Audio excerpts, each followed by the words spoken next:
le bulletin sur Fraternité FM. Dans les titres de ce 20h, les candidats à l'examen des hygiénistes de salle planchent depuis la matinée de ce lundi pour les différentes épreuves. L'examen a pour cadre l'enceinte de l'école de formation médico-sociale de Parakou. Les détails sont à suivre dans ce bulletin. Pendant ce temps, les lycées et collèges de Parakou composent la première série des devoirs surveillés du premier semestre de l'année scolaire 2024-2025. Une équipe de la rédaction est allée faire le constat. À suivre, l'actualité à l'échelle internationale et les nouvelles sportives seront également au menu de ce bulletin d'information. Voilà pour le sommaire, les détails dans un instant. Chers téléspectateurs, bonsoir. Merci de vous joindre à nous pour ce premier numéro du bulletin d'information pour le compte de cette semaine. Examen national des hygiénistes de salle au Bénin, la toute première session en composition.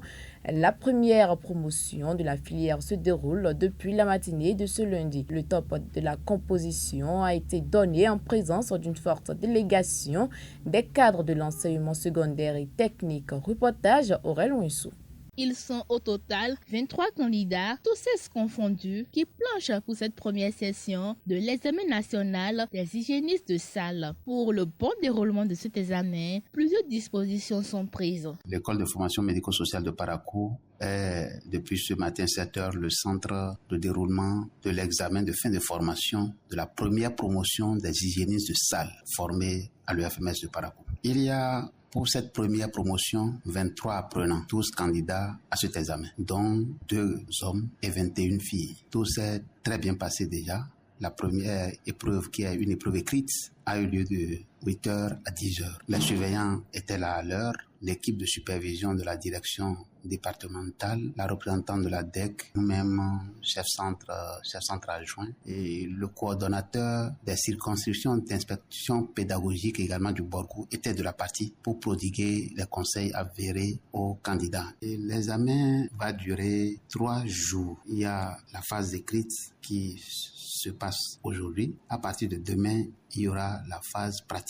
Les candidats vont se retrouver dans les services du centre hospitalier universitaire départemental du Borgou pour mettre en pratique tout ce qu'ils ont appris durant la formation. Il s'agit d'une première dans notre pays, la formation des hygiénistes de salle. Par le passé, on recrutait des gens sans qualification pour assurer l'hygiène hospitalière, pour assurer l'hygiène dans les salles d'hospitalisation, les bureaux, les salles de réanimation, les blocs opératoires. Et maintenant, l'État a voulu rendre cet environnement-là vraiment sain pour que les patients, les gardes malades, le personnel qui travaille soit à l'abri des infections associées aux soins. On ne peut pas venir à l'hôpital pour un paludisme et sortir avec une autre infection par exemple. Donc c'est pour y remédier que l'État a décidé de la formation de ce profil d'agent de santé, qui est un agent de santé public de première ligne, et les rassurer. Durant 3 jours, les candidats seront soumis à des épreuves aussi bien théoriques que pratiques. Le chef centre de composition profite de ce canal pour renseigner sur les avantages de cette nouvelle filière de formation qu'il considère comme une solution au problème de chômage dans le rang des jeunes. Dans le même registre, c'est parti depuis ce lundi pour les compositions de la première série des devoirs surveillés dans le collège de Parakou. Les élèves sont soumis à l'épreuve de français dans la matinée de ce lundi.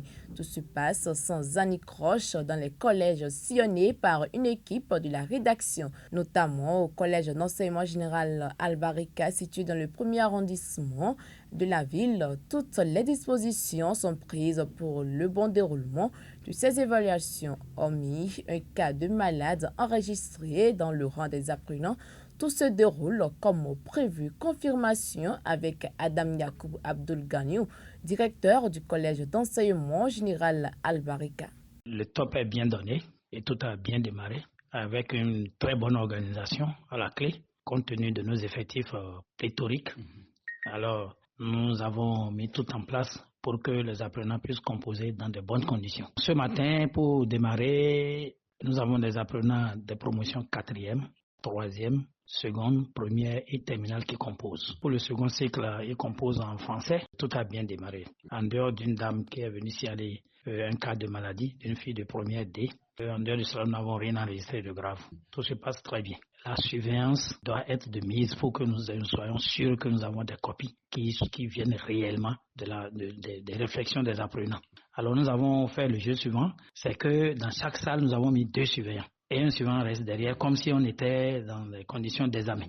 Mais seulement que les enfants sont assis à 2 par table. Mais au-delà de cela, les enfants se débarrassent de tout document compromettant. Autre volet de l'actualité dans ce 20h, dans la nuit du dimanche au lundi matin, l'entreprise Sorbat, spécialisée dans la construction de voies, a été attaquée par des individus armés supposés être des terroristes dans le village de Kantoro, situé dans la commune de Karimamo, département de l'Aliboré. Bien que l'attaque n'ait fait aucune victime mortelle, près de 20 engins lourds ont été incendiés après que les assaillants aient immobiliser les gardiens de la société. L'entreprise Sorbat est actuellement impliquée dans la construction de la route Guéry-Karimamo, un projet d'infrastructure majeur dans cette région du Bénin. Les pertes matérielles dues à l'incendie de ces équipements sont considérables et viennent perturber l'avancée des travaux essentiels pour la région. La zone de Guéné, relevant de la commune de Malanville, est désormais sous le contrôle renforcé des forces de l'ordre qui ont déployé dans la région, notamment à Karimamo, de sécuriser la zone et d'identifier les responsables de cette attaque. Les autorités locales ont intensifié leurs efforts et assuré la protection des populations et des infrastructures. Cette attaque survient dans un contexte de préoccupation croissante concernant la sécurité dans le nord du Bénin, notamment en raison des attaques sporadiques attribuées à des groupes armés venant des pays voisins. On retrouve à présent Aurel Ouensou, c'est pour l'actualité internationale.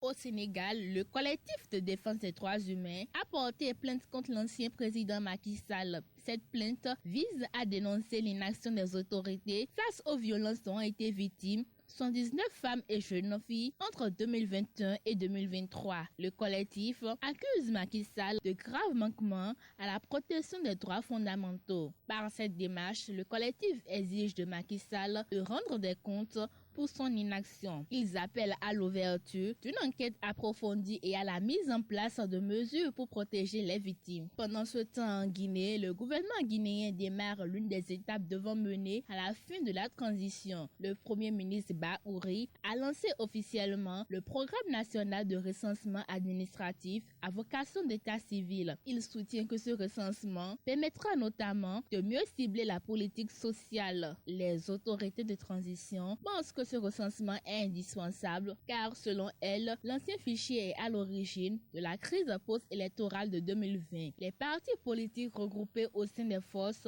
se disent être opposés à ce recensement. Ils réclament plutôt des élections sur la base d'un toilettage de l'ancien fichier électoral.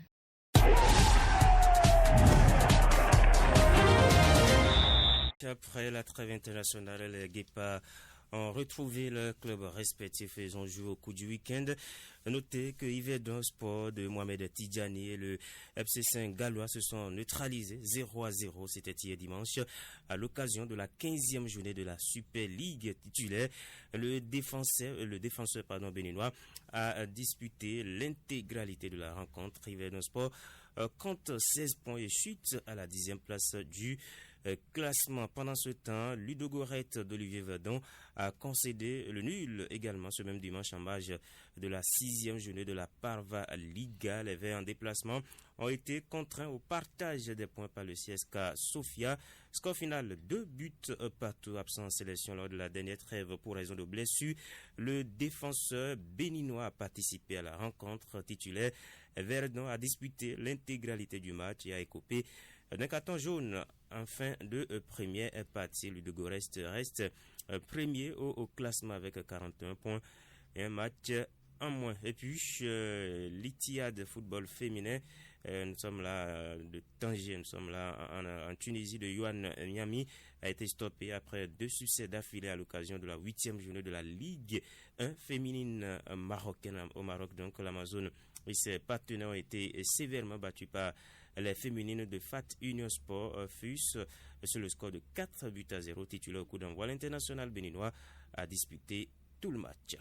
Une mauvaise nouvelle pour le Real Madrid, touché lors de la victoire face à Leganés 3-0 hier dimanche. L'ailier des Merengues Vinicius Junior, 24 ans, 13 matchs et 8 buts en Liga cette saison, souffre d'une lésion du biceps fémoral de la jambe gauche selon un communiqué officiel du champion d'Espagne en titre ce lundi. C'est bien évidemment forfait pour le choc contre Liverpool mercredi en Ligue européenne des champions. Et bien l'international brésilien devrait être indisponible pour environ 3 semaines d'après les informations complémentaires de la Cadena Cup. Un coup dur pour l'entraîneur madrilène Carlo Ancelotti qui faisait déjà face à de nombreuses blessures. Et voilà qui vient mettre un terme à cette session de formation que j'ai eu le plaisir de vous présenter.